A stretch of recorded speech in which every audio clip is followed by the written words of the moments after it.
18 বছর হতে বাকি ছিল আর মাত্র কয়েক মাস। তাই নাবালিকার পরিবারের লোকজন মনে করেছিলেন এতে হয়তো প্রশাসন হস্তক্ষেপ করবেন না। তাই রীতিমতো প্যান্ডেল খাটিয়ে অতিথিদের নিমন্ত্রণ করে নাবালিকার বিয়ে দেওয়ার চেষ্টা করেছিলেন পরিবারের লোকজন, কিন্তু বাদ সাধল পুলিশ ও প্রশাসন। নাবালিকার গায়ে হলুদের আসরে পৌঁছে ভেস্তে দেওয়া হলো বিয়ে।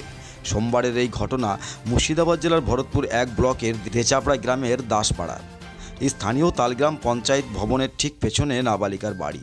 নাবালিকার বয়স 17.5 বছর। এদিন তার বিয়ের আসর বসেছিল বাড়িতেই। বিয়ে ঠিক হয়েছিল ভরতপুর থানার ভোলতা গ্রামের এক যুবকের সঙ্গে। সেই মতো বাড়িতে প্যান্ডেল খাটানো হয়েছিল, ঝর্ণাতলা ফুল দিয়ে সাজানো হয়েছিল। আত্মীয় স্বজনরা দুদিন আগেই বাড়িতে চলে এসেছিলেন, প্রতিবেশীদেরও নিমন্ত্রণ ছিল। সন্ধ্যায় বর এলেই বাজতো সানাইয়ের সুর। এদিকে এদিন দুপুরের আগেই হবু বরের বাড়ি থেকে পাত্রীর জন্য হলুদও চলে এসেছিল। সেই হলুদের বাটি নিয়ে দুপুরে আত্মীয়রা নাবালিকাকে একটি চেয়ারে বসিয়েছেন। নাবালিকার গায়ে হলুদের অনুষ্ঠানে সকলেই মেতে উঠেছেন। ঠিক সেই সময় বিয়ে বাড়িতে পৌঁছয় ভরতপুর থানার পুলিশ ও প্রশাসনের লোকজন। প্রথমে আপত্তি থাকলেও পরে প্রশাসনের লোকজন বিয়ের ব্যাপারে বুঝিয়ে বললে বিয়ে ভেস্তে দেওয়া হয়। নাবালিকার মা বলেন, 18 বছর হতে অল্প কয়েক মাস বাকি ছিল, তাই আমরা ভেবেছিলাম এতে প্রশাসন খুব একটা আপত্তি করবে না, কিন্তু সমস্যার কথা তুলে ধরা হলে আমরা বিয়ে ভেস্তে দিয়েছি। এবার মেয়ের বয়স 18 হলে তবেই ফের বিয়ের কথা চিন্তা করব।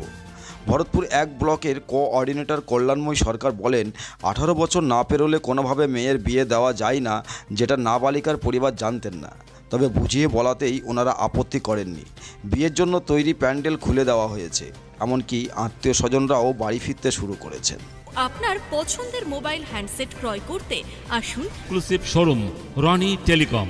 এখানে টিভিএস, বাজাজ ও স্যামসাং ফাইন্যান্সের মাধ্যমে Oppo, Vivo, Realme, MI, OnePlus, iPhone কিস্তিতে মোবাইল পাওয়া যায় এবং পুরনো মোবাইল এক্সচেঞ্জ করা হয়।